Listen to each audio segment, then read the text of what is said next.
오늘 우리에게 주시는 하나님의 말씀 잠언 24장 16절 한 절 말씀만 보겠습니다. 잠언 24장 16절 말씀입니다. 우리 다 같이 읽겠습니다. 대저 의인은 7번 넘어질지라도 다시 일어나려니와 악인은 재앙으로 말미암아 엎드러 지내니라. 아멘. 저는 오늘 이 말씀으로 7.8기의 믿음이라는 제목으로 잠시 말씀을 좀 나누고자 합니다. 오늘 참 최현선 목사님 오셔서 귀한 말씀 전해주시고 많은 도전을 우리에게 주셨는데 그러다 보니까 좀 상황이 분주했었습니다. 쉐어링도 잘 못하고 제 마음을 좀 정리하고 이 말씀을 함께 나누려고 하는데요. 여기 이제 오늘 본문에 보면 의인은 7번 넘어질지라도 다시 일어나려니와 이렇게 되어 있어요. 의인은 7번 넘어져도 다시 일어나려니와. 우리가 이제 이 구조를 생각해 볼 때 처음에 드는 생각은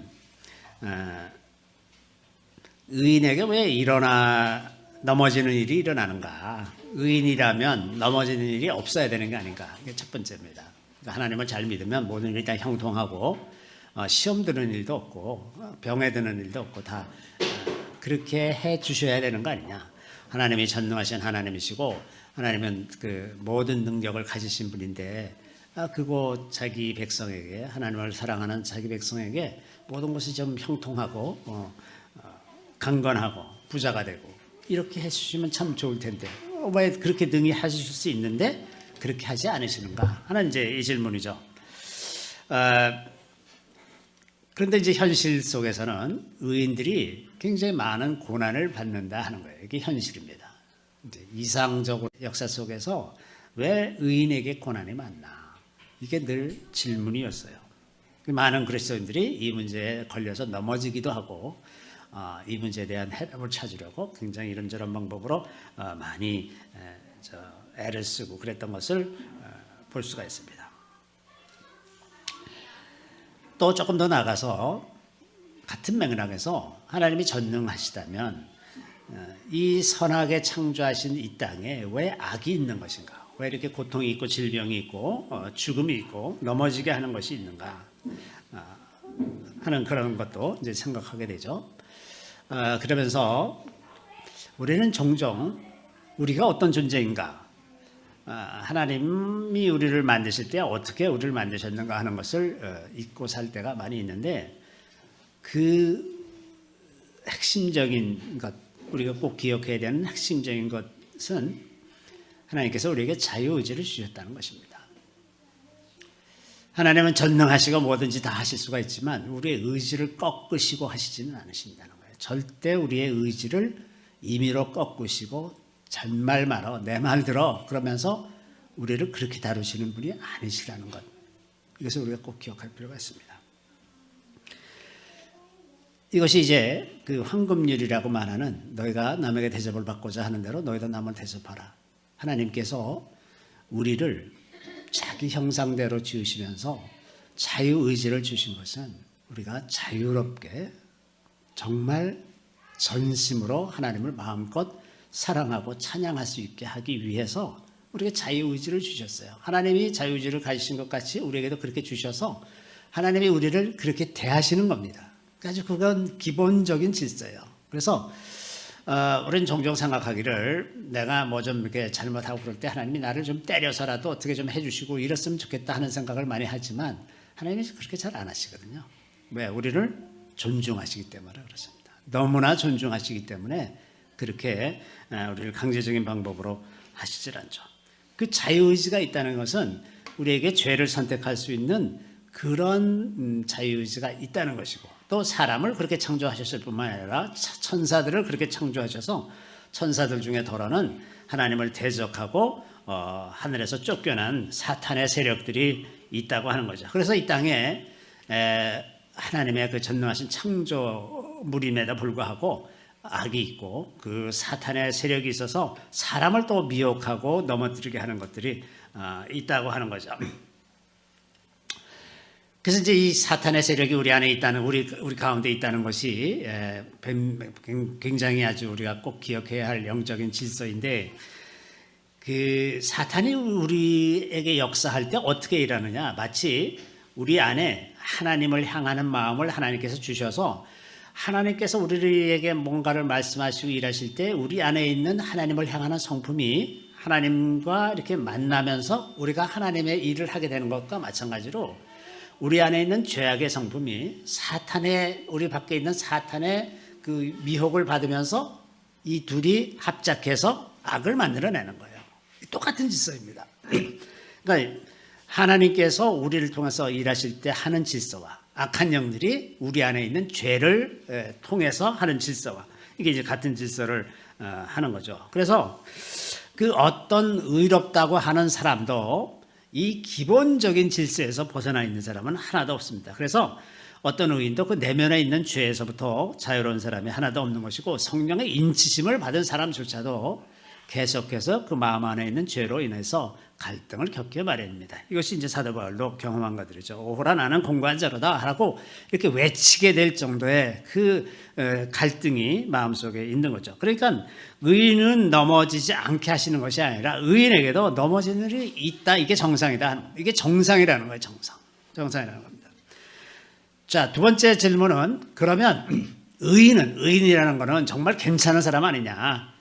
성령으로 충만하다든지 뭘 해서 하여튼 능히 다 이길 수 있는 그런 괜찮은 사람이 의인이 아니겠느냐. 그러면 의인은 넘어지지 말아야 되는 거 아니냐, 이런 질문도 있죠.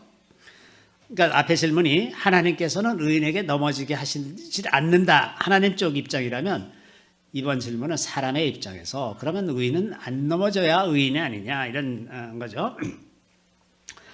의인이 죄가 없는 사람을 의인이라 그런다라는 관점에서 보면 그 말이 맞는 것 같게 돼요. 죄가 없으면, 우리 안에 죄가 없다면 우리 밖에서 아무리 사탄이 우리를 미혹한다고 해도 내 안에서 반응하는 거가 없으면 내가 죄에 끌려갈 일이 없어요. 그렇죠? 그러니까 우리 안에 완전히 죄로부터 완전히 우리가 자유로워져 있다면 우리는 정말 거룩한 삶을 살 수 있을 것입니다. 그런데 현실은 그렇지가 않다는 거죠. 그러니까 의인이라고 하는 것은 하나님 보시기에 우리를 의롭다고 봐주시는 거지, 우리가 스스로 생각하기에 의롭다, 그건 아니다. 하나님이 우리를 그렇게 봐주신다는 뜻이지 내가 죄가 없다고 말하는 것이 아니다 하는 거죠. 죄가 없는 걸로 봐주신다는 거죠. 왜냐하면 우리 안에 성령께서 계시기 때문에. 그렇기 때문에 의인은 넘어지지 않는다. 이것도 이제 말이 성립되지 않는 말입니다. 자, 그래서 이제 다시 본문으로 가면 의인은 7번 넘어질지라도 다시 일어나려니와 이렇게 얘기하고 있는데, 그렇다면 하나님은 왜 의인들, 하나님께서 인정하고 사랑하시는 그 사람들이 넘어지도록 허락하시는가? 이런 문제가 있죠. 모든 상황, 우리 삶 속에 닥치는 모든 상황은 하나님의 허락 아래에서만 이루어집니다. 심지어는 참새 2마리가 한 아사련에 팔리는 것도 하나님의 허락이 없이는 이루어지지 않는다라고 말씀하세요. 하나님은 그 참새의 생명도 소중하게 여기시는 것 같이 우리의 생명은 얼마나 더 소중하게 여기겠습니까? 그러니까 우리 삶에서 일어나는 일들이 하나님의 허락이 없이 일어날 일은 하나도 없다고 하는 겁니다. 그러면 왜 하나님이 의인들에게 고난이 있게 하시고 질병이 있게 하시고 넘어지는 일이 일어나도록 내버려 두시는가, 혹은 허락하시는가? 왜냐하면 하나님은 우리 안에서 의로운 성품이 캐릭터로 만들어지기를 원하세요. 캐릭터. 그게 우리의 아주 본성처럼 되도록, 죄를 따르지 않고 의의 길을 따르는 그 습관이 우리의 몸에 완전히 배도록 그렇게 만드시는 것이 하나님의 목표입니다. 어쩌다 한 번은 우리가 성령 충만하고 그럴 때 어떤 어려움을 닥쳐서 그 일에 대해서 막 기도도 하고 막 이제 이렇게 도움을, 지혜를 구하고 이러면서 그 문제를 극복해요. 한 번 할 때는 잘 될 수 있는데 또 2번 할 때도 잘 된다는 보장이 없어요. 그때는 또 내가 성령 충만하지 않을 수도 있고 또 여러 가지 복잡한 상황에 놓일 수도 있고 피곤하기도 하고 뭐 이제 여러 가지 우리 그 영적인 상황을 통제하는 여러 가지 요소들로 인해서 우리가 그렇게 하지 못할 때가 또 있지 않아요? 그러니까 어떤 때는 성공하지만 어떤 때는 실패합니다. 이 성공과 실패가 반복하는 삶이 우리 그 현실인데, 어려움을 자꾸 겪다 보면 그것이 이제 우리의 몸이 배이기 시작하는 거죠. 마치 운동선수가 운동을 할 때, 가령 뭐 야구선수가 배트를 가지고 공을 치는데 몸에 반복적으로 계속 하잖아요. 뭐 하루에도 수천 번씩 그 배트를 휘두르다 보면 자기 폼이 만들어지잖아요. 폼. 자기 몸의 폼이 딱 만들어지면 공이 날아갈 때 정확하게 딱딱 때리면서 이제 좋은 결과를 내는 것처럼, 우리 몸은 훈련에 의해서만, 우리의 몸과 마음과 영혼은 훈련에 의해서만 그 패턴이 만들어지는 거죠. 그러니까 고난이 반복되지 않으면 이러한 캐릭터가 만들어지지 않는다는 거예요. 만들어지지 않는다는 겁니다. 그렇기 때문에 우리가 생각으로만 믿고 말로만 믿는 그런 그리스도인이 아니라 그냥 우리의 온몸으로 자연스럽게 하나님의 뜻대로 사는 그런 사람들로 만들어 가시기 위해서 의인들에게 고난이 있는 겁니다. 고난이 없으면 결코 우리 안에 그런 캐릭터가 만들어지지가 않아요. 생각 속에는 늘 있습니다. 내가 이렇게 살아야 되고 저렇게 살아야 되고 늘 그 생각 속에 있지만, 막상 어떤 상황이 닥치면 갑자기 불끈하고 화가 나고 막 갑자기 정신없이 막 자기 방법과 자기 경험과 자기 지식대로 막 헤쳐나가려고 하는 그런 것이 그냥 본능적으로 나오죠. 그래서 하나님은 절로 가 있어요. 그런 상황 속에서도 하나님을 바라보며 가려면 이게 캐릭터가 돼야 돼요. 우리 안에 그냥 몸에 배버려야 된단 말이죠. 그렇게 하는 것이 예수님이 말씀하시는 마음을 다하고 목숨을 다하고 뜻을 다해서 사랑하는 겁니다. 그러니까 그 캐릭터가 완전히 만들어지면 비로소 우리가 마음을 다해서 사랑한다고 말할 수가 있어요. 그래야 이제 죄의 습관들이 점점 우리에게서 떠나가고 우리가 정말 하나님의 뜻대로 사는 것이 자연스럽게 되는 그런 때가 오겠죠. 그래서 이사야 48장 10절에 이런 말씀이 있습니다. 보라, 내가 너를 연단하였으나 은처럼 하지 아니하고 너를 고난의 풀무불에서 택하였노라. 하나님께서 자기 종을 택하시는데 고난의 풀무불에서 택하였다. 고난의 풀무.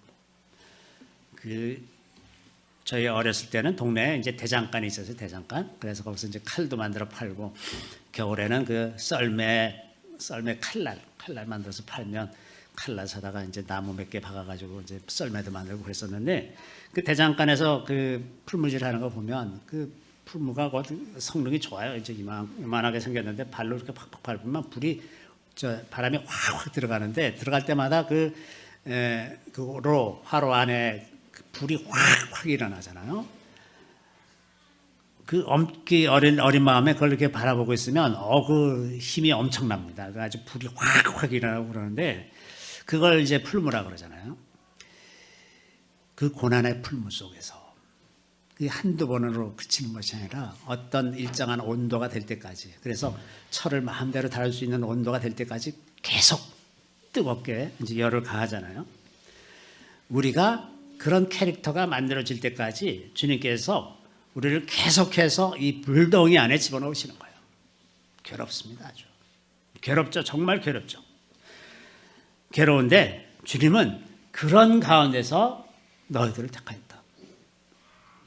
그런데 감사한 것은 은처럼 하지 아니하고, 아주 완전히 거의 죽을 정도는 아니고 할 수 있는 정도, 우리가 받아들일 수 있는 정도.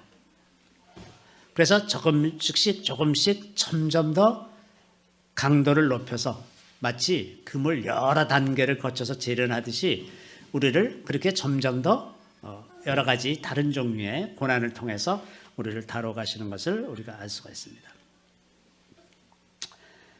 하나님의 사람들은 이런 과정을 거치는 사람들이죠. 그리고 궁극적으로는 아까 우리 최현서 목사님도 말씀하신 것처럼 말도 안 되는 것 같은 것을 시키시기도 해요.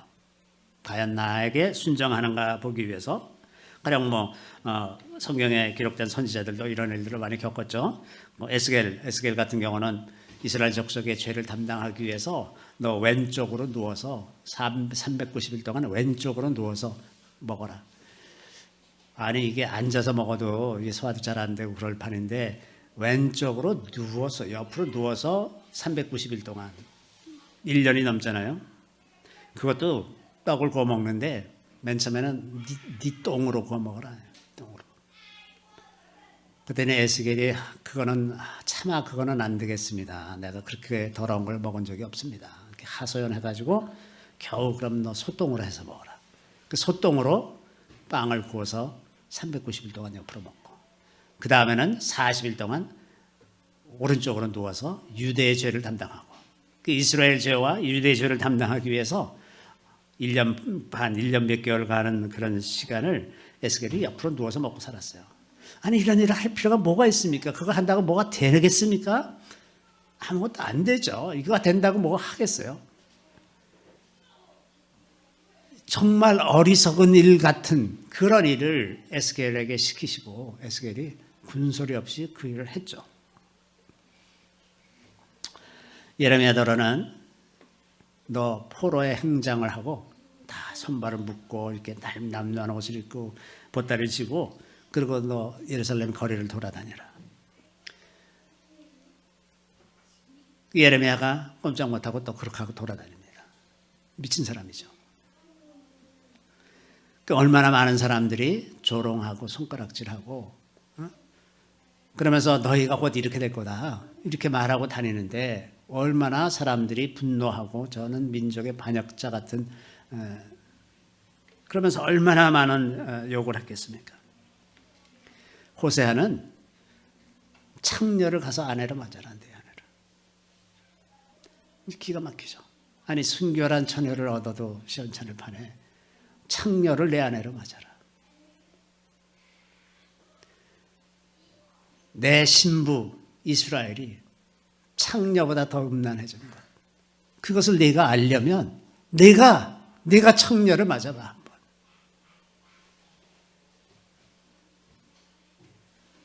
그래서 호세아가 가서 창녀와 결혼하죠. 그리고 그 사이에서 아이가 나오니까 로루하마. 이제 더 이상 은혜가 없다. 이름을 그렇게 줘라. 은혜 없는 자 이런 이름을 짓고 자기 아이를 부를 때마다 더 이상 하나님의 은혜가 없다. 더 이상 하나님의 은혜가 없다. 이러면서 살았어야 했죠. 그런데 호세아가 전한 메시지는 철저하게 사랑이었습니다. 사랑.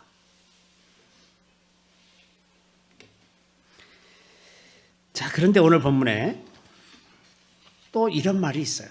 악인은 넘어져서 다시는 일어나지 못한다고 하는 겁니다. 이게 웬 말인가? 의인은 7번 넘어질지라도 다시 일어나려니와 악인은 다시 일어나지 못한다는 거예요. 왜 이렇게 얘기할까? 왜냐하면 이 말은 일으키시는 능력이 하나님께 있다고 하는 고백입니다. 의인이 일어나는 것도 의인이 일어날 거라고 단정적으로 말하는 이유도 일으키시는 이가 하나님이시기 때문에 그런 겁니다. 만약에 그것이 사람의 힘에 의해서 일어나는 거라면 의인에게 어떤 특별한 능력이 있어서 일어나는 것이라면 이렇게 말할 수가 없어요.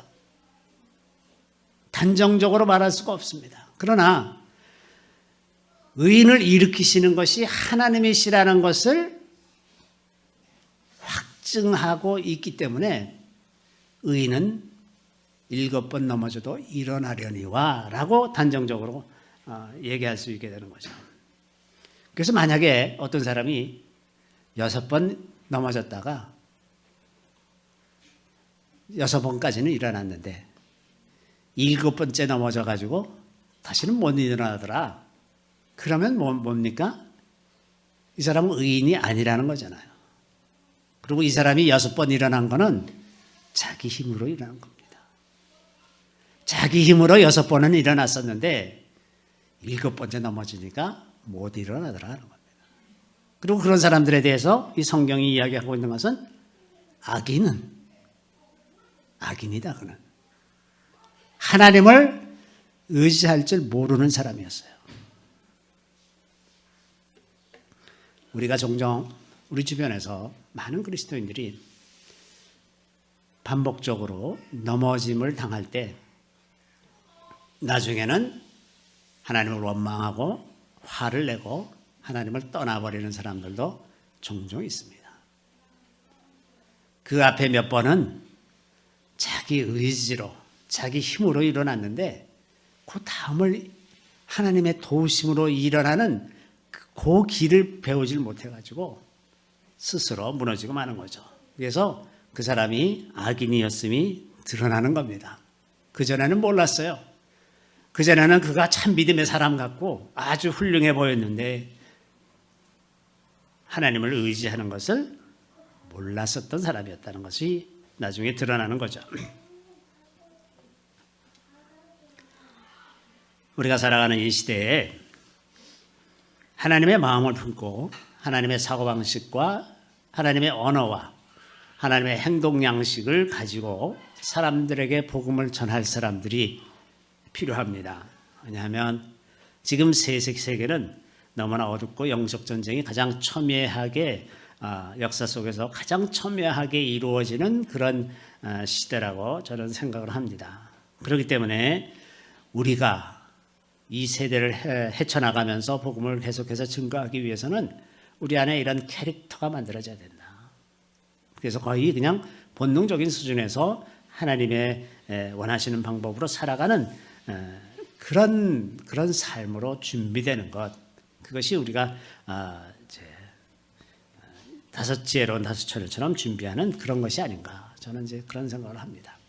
그래서 바울이 로마서 5장 3, 4절에 보면 다만 이뿐 아니라 우리가 환난 중에도 즐거워하나니 이는 환난은 인내를, 인내는 연단을, 연단은 소망을 이루는 줄 알미로다. 자, 환난 중에도 즐거워하나니 우리 안에 만들어지는 그 캐릭터 때문에 좋아하는데 이는 환난이 인내를 낳고 인내가 연단을, 연단이 소망을 이루는데 그 여기서 연단이라고 번역된 것이 캐릭터입니다. 캐릭터. 우리가 그냥 그런 성품으로 바뀌어버린 거예요. 바뀌어버린 거예요.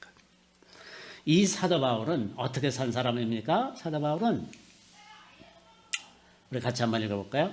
그들이 그리스도의 일꾼이냐 정신없는 말을 하거니와 나는 더욱 그러하도다. 내가 수고를 넘치도록 하고 옥에 갇히기도 더 많이 하고 매도 수없이 맞고 여러 번 죽을 뻔하였으니 유대인들에게 40에서 하나 감한 매를 5번 맞았으며 3번 태장으로 맞고 1번 돌로 맞고 3번 파선하고 일주일을 깊은 바다에서 지냈으며 여러 번 여행하면서 강의 위험과 강도의 위험과 동족의 위험과 이방인의 위험과 신의 위험과 광야의 위험과 바다의 위험과 거짓 형제 중의 위험을 당하고 또 수고하며 애쓰고 여러 번 자지 못하고 줄이며 목마르고 여러 번 굶고 춥고 헐벗었노라. 이렇게 살았던 사람입니다. 사도 바울 이렇게 살았던 사람이 하는 얘기가 환난은 인내를, 인내는 연단을, 연단은 참 소망을 이루는 거다. 이렇게 얘기하는 겁니다. 이런 말 한마디 할 수 있기 위해서 바울이 살아온 삶의 흔적들을 알 수가 있습니다. 어떻게 살았길래 저런 말을 할 수가 있는가. 거기에는 굉장히 많은 이러한 고난을 극복하며 살아온 삶이 있었을 것입니다. 우리 말에 이제 7.8기라는 말이 있지 않습니까? 7번 넘어져서 8번 일어난다. 사실은 7번 넘어지면 7번 일어나면 돼요. 그죠? 그러니까 7.7기 하면 되는 거죠. 근데 이 표현이 7.8기. 그러니까 아주 그 단어를 하나 딱 바꿨는데 아주 힘이 딱 살아납니다. 7번 넘어져? 나 그럼 8번 일어날 거야. 이런 얘기 아닙니까? 이러한 태도, 이러한 마음의 태도가 우리 믿음 속에 있어서 우리가 당하는 모든 고난의 세월 속에서 이러한 캐릭터를 만들어가는 것을 또 감사하게 생각하면서 지금 닥치는 고난들을 계속 잘 이겨나가다 보면 주님께서 약속하신 말할 수 없는 기쁨이 우리의 것이 되지 않겠습니까? 그 말할 수 없는 기쁨은 이런 캐릭터를 만들어가는 과정 속에서 맺어지는 열매라고 생각이 듭니다. 자, 우리 이런저런 우리 삶 속에서 이런저런 어려움이 있고, 저도 인권사로 인해서 참 많이 지쳤어요. 제가 지난 3월쯤에 이제 인권사가 이제 막 그 몸이 손발이 잘 안 움직이기 시작하고 이제 그 마비 증세가 보이기 시작하면서 결국 입원하고 이제 뭐 수술하고 이런 과정에서 주님 이것이 언제까지 가겠습니까? 이런 한탄을 하지 않겠어요? 제가 참 그 안타까운 마음으로 도대체 이게 언제 끝날 건가? 이게 우리의 관심은 언제 끝날 거예요. 근데 하나님의 관심은 그게 아닌데 우리는 언제 끝날 거냐 이게 이제 관심인데 저도 이제 언제나 끝날까 그랬더니 주님이 강릉에 내려간 지 2년까지는 아니고 이렇게 말씀하세요. 내년 3월이면 2년이거든요. 그랬는데 제가 지난 4월 초에 내년 2, 3월까지 어떻게 견디나 아주 막막했어요. 아주 절망적이에요. 절망적. 하루하루가 너무 힘든데 이걸 내년까지 어떻게 가나. 근데 이제 요새 보니까는 수술을 하고 지금 벌써 6개월 반 정도가 지났어요. 그리고 이제 내년 봄이 몇 달 안 남았어. 그래서 제가 지금 시점에서 이렇게 돌이켜 생각을 해보면 어떻게 지나왔나 이런 생각이 굉장히 많이 듭니다. 정말 견디기 어려운 시간들이 참 많고 지금 뭐 육체적으로도 뭐 여기저기 그냥 성하지 않은 데가 많거든요. 그런데 제가 이제 이 모든 과정을 겪어가면서 우리 안에 만들어지는 캐릭터, 특히나 윤권사에게도 그런 캐릭터를 만들어가고 계시는 것을 제가 이렇게 목도를 합니다. 근데 병을 고치는 것은 사실은 하나님께는 아무것도 아닌 일이에요. 정말 아무것도 아닌 일 아니겠습니까? 창조주 하나님께서 그 병 고치는 거 그냥 말씀만 하면 다 고쳐지죠. 근데 하나님이 우리 안에 그 캐릭터를 만들어 가시는 것은 시간이 필요합니다. 그래서 시간이 필요하기 때문에 시간을 끄시는 거예요. 그래서 그것이 이루어지는 시간이 하나님께만 달려있는 게 아니라 우리가 어떻게 반응하느냐에 따라서 정해지는 거예요. 그러니까 그게 우리가 어떻게 반응하느냐에 따라 짧아질 수도 있고 길어질 수도 있고 그런데 지나오는 과정을 보면 사람이 할 수 있는 방법이 이 정도겠구나. 사람이 아주 특별한 사람이 아닐진데 우리의 반응은 참 더딥니다. 우리가 변화되는 게 참 더뎌요. 그 더딘 걸음을 하나님이 그냥 지켜보시면서 마음 아파하시면서 눈물 흘리시면서 우리가 그렇게 힘겹게 걸어가는 것을 지키고 계시는 거죠. 그래서 마침내 그 캐릭터가 이루어질 때까지 7.8개 믿음이 만들어질 때까지 하나님이 길이 참고 기다리고 계시다는 것. 주님도 아마 많이 갑갑하실 거예요. 이거 내가 단번에 해줄 수 있는데 이런 생각을 얼마나 많이 하시겠어요. 그런데 우리 안에 캐릭터가 만들어질 때까지 기다리고 또 기다리고 계시다는 것. 우리가 이런 각도에서 우리가 닥친 상황을 생각해 보면 좀 더 소망을 가지고 지금 닥친 일들을 믿음으로 이겨나갈 수 있지 않을까 그런 생각을 해봤습니다. 그래서 인내로 이렇게 아름다운 결실을 맺을 수 있을 때까지 계속해서 우리가 믿음으로 정진해 나갈 수 있도록 이 어려움을 그렇게 통과해 나갈 수 있게 되기를 바랍니다. 잠시 기도하겠습니다. 우리 주님을 찬양합니다. 주께서 우리 안에서 하나님의 성품을 닮은 캐릭터를 만드시기 위해서 우리를 고난의 풀물 속에서 건지시며 그 고난의 풀물을 통해서 우리를 견고하게 세워져 가시는 것을 주님 감사드리옵나이다. 주님, 우리가 하나님께서 하시는 일들을 잘 알지 못하고 우리가 쉽게 하나님을 원망하기도 하고 섭섭해하기도 하며 때로는 하나님을 떠나기도 하였거니와 주님, 우리가 주님을 사랑하는 마음 안에 견고하게 서게 하시고 주님을 온전히 신뢰하게 하시고 지금 당한 여러 가지 고난과 어려움 가운데서 주님 주시는 지혜와 주님 주시는 기회의 문들을 따라 이 모든 어려움들을 믿음으로 잘 극복해 나갈 수 있도록 도와주시기를 간절히 바라고 원합니다. 주님 오시옵소서. 성령님 이제도 오시옵소서. 우리를 새롭게 하시는 성령께서 이 시간에 오셔서 우리의 영혼을 새롭게 해주시기 원합니다. 우리 다 같이 통성으로 기도하겠습니다.